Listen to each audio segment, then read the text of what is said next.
Hello guys, good morning. So actually 10 o'clock na ng umaga. Hinay sabi, please lang. So actually kagabi pa to na grocery namin. Ngayon ko pa pinayos na agad kasi kagabi. Today pala is Friday and kasi kagabi pag grocery namin, pag uwi namin dito, natin namin yung grocery, papunta kami diretso sa mama ko. So eto, pinayos ko lahat kay Hagrid. So papakita ko sa inyo, 'di ba weekly ako nag-grocery, pero may mga grocery ako dito na yung mga pang-toiletries namin, mga ibang pangangailangan. Ito pang 1 month talaga ito. Pero actually konti lang naman din. Pero ayun, pakita ko sa inyo. So ayan lahat, pina-arrange ko kay Hagrid, pero parang hindi naman na-arrange, pero at least na ano naman siya.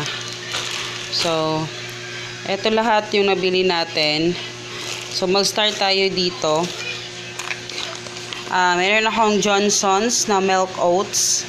Ito kay Hagrid to. Meron kasi akong lagayan doon sa sabon niya. So, yun yung ating gagamitin. Wipes. Kailangan ko din ng wipes. Efficacent Oil Extreme na malaki. Ito yung pinapagamit ko kay Papa kasi mabango siya. Hindi siya talagang ano. Tapos, wala na kaming ito, quick na pang spray sa mga ang tawag dito, mga cockroaches. Ito pang sa sponge, ano ba yan. Tapos baby flu na gentle buds. Ito yung kinuha ko kasi may lagayan na siya, kasi wala yung lagayan namin nung una, nasira na, kaya bumili ako ng may lagayan. Ito Palmolive na hand wash. Actually yung hand wash na gusto ko is yung sa SM, kasi mas mura sila. Tapos malaki. Ang laki nung hand wash sa SM. Kaso, hindi kasi ako masyadong napunta sa SM ngayon kasi sa SM kasi medyo hindi talaga, lahat ng pangangailangan namin na grocery, hindi masyadong doon, hindi masyadong okay. Kaya may mga may mga items na gusto ko doon, pero basta hindi ko masyadong bet. Tapos pasensya na sa mata ko, parang para siyang namaga sa kakaano ko sa computer, kaya yun yung nagiging niya. Kahayaan nyo na lang. So eto Palmolive na ganito na lang yung nakuha ko kasi walang iba. Kasi kanina at kagabi sa Aurorama ako grocery. So doon ako nag-grocery, kaya doon din ako nakahanap ng ganito. Walang iba. Tapos ang pangit na ng quality nung sa likod na camera. No? Tapos Myra E, ito lagi yung binibili ko. Si Papa kasi at saka ako yung gumagamit nito. And then Skin White na deodorant. Ito, first time kong bumili nito ng ganito kalaki na bumili ako ng alcohol na malaki, pero hindi ganito, yung meron siyang pump. So ito yung kinuha ko para si Hagrid mas mabilis din siya makakuha. So Green Cross, I think 109 ata ito, 110, nakalimutan ko yung price. And then ito, V-Guard. Actually, mayroon akong gustong shampoo na gustong bilhin sa mga dogs, pero wala akong nakita doon eh. Ito lang yung nakita ko. Strawberry scent. So ito try natin kung okay siya para sa kanila. And Kujisan, syempre. And also ito, Head and Shoulder. Ito yung shampoo nila kasi yung shampoo ko yung Sunsilk na green. So yan yung nabili natin sa yung mga panggamit natin. Ito naman, actually first time kong bumili doon sa Aurorama talaga, na doon talaga na grocery. Kasi ang laki na pala nila. Sayang hindi ko nakapag-vlog kahapon, pero ayan. Tapos bumili ako ng spinach. Makikita nyo kasi yung difference sa gaisan at saka doon, yung gulay nila, medyo green na green talaga siya. So yun yung gusto ko. So bumili ako ng spinach, 940. Actually dalawa ito. Yung isa kinain na namin kaninang umaga. So yun ang umagahan. And then magsasabaw kasi ako. Bumili ako ng alugbati. Kasi yung mga tinanim ko dyan na alugbati, medyo nasira na siya. So ayan, dalawang alugbati, 15. So pang sabaw. And then kasi ang dami kong talong sa labas, daming tumubong talong. Ang hindi ko lang nabili is yung kalabasa. So eto, bumili na lang ako ng string beans, 9 pesos and then 8 pesos, dalawa. Pero may string beans pa ako dyan na isa kasi gusto ko magpakbet. And petchay din. So, wala na akong mga petchay dyan sa labas. Kaya, eto, bumili na ako ng petchay para pang sabaw. And, etong celery.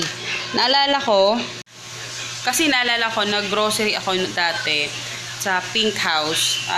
Yung tuna na nilagyan ko ng celery at saka mayonnaise. Ito yung ginagamit ko. Tapos, si Papa hindi niya bet. Ako lang yung kumakain. Kaya hindi na ako bumili ulit. So, ito, bumili ako ulit. Kasi, masarap talaga sa yung celery. Ilagay doon sa, tuna with mayonnaise. So, eto, mukhang nagustuhan niya kasi parang champurado lang sa kanya. So, kahit chocolate siya, okay lang din. At least may oatmeal, parang introduce ko lang sa kanya para ma-okay sa kanya yung oatmeal. Kasi, ayun, habang tumatanda na si Papa, lumalaki yung edad niya. Parang, syempre, humihina yung metabolism niya. So, yung tiyan niya lumalaki din. So, sabi ko sa kanya, kailangan niyang kumain ng oatmeal. Kahit ito lang. So, pagbigyan na natin si Papa na chocolate lang talaga yung makakain niya for now. Baka, di ba, malay nyo. Ayan, na-stop ako kasi may nag-pick up. Ito, desiccated coconut. Plano kong ilagay doon sa aming gagawin na yung sa Graham. Tapos, bumili ako ng Pascual na yogurt, fruit salad at saka mango. Tigda dalawang bali 8 lahat. Tapos milk. Bumili ako nung last time na milk, yung white na Selecta, hindi niya gusto. Ito yung gusto niya, yung fortified milk kasi mas medyo matamis kasi itong fortified milk na to. So ano pa ba? Ito, bumili ako ng Reynolds na Ziploc bag. Sandwich bag ito kasi meron kaming lakad bukas. So, may road trip na naman tayo. Tapos, eto, Cheers. Ang hindi ko gusto sa Cheers kasi masyado siyang manipis. Nire-reuse ko pa naman ito. So, walang iba kasi yung Reynolds, ganito lang. Yung sandwich bag. Ito naman medium. Medyo malaki-laki to. So, malalagyan ko to sa ulam. And then, eto. Milkman. Milkman pala to? Hindi pala to, Hala ka, Lord. Akala ko ito yung binibili ko. Iba pala to. Parang iba to. Hindi ko napansin. Same lang sila. Tapos, etong Coco Crunch Duo para kay Hagrid. May nag-comment. Napaka-unhealthy daw ng mga binibigay ko sa anak ko.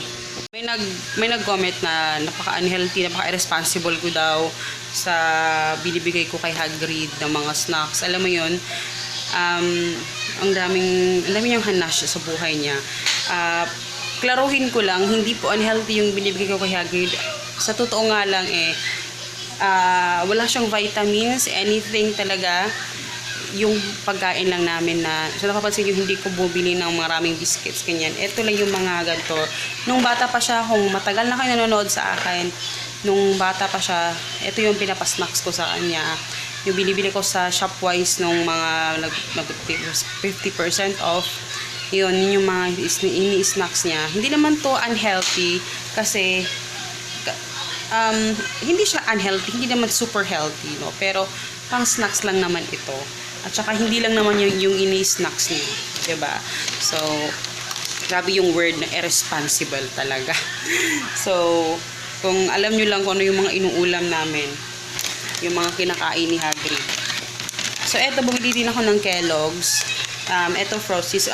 Malaki yung binili ko kasi kumakain din ako nito, 'di ba? Sabi ko sa inyo. So, ayan, malaki na Kellogg's.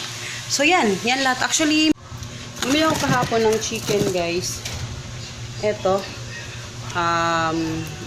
breast part, thigh part, ano to, 106 pesos. Meron din breast part, 126.90 cents. Tapos hotdog. Ito, wala akong ham na nakita, so hotdog. So, yung hotdog, ano lang yan, paminsan-minsan lang namin inuulam yan pag sa umagahan, pag marami akong ginagawa.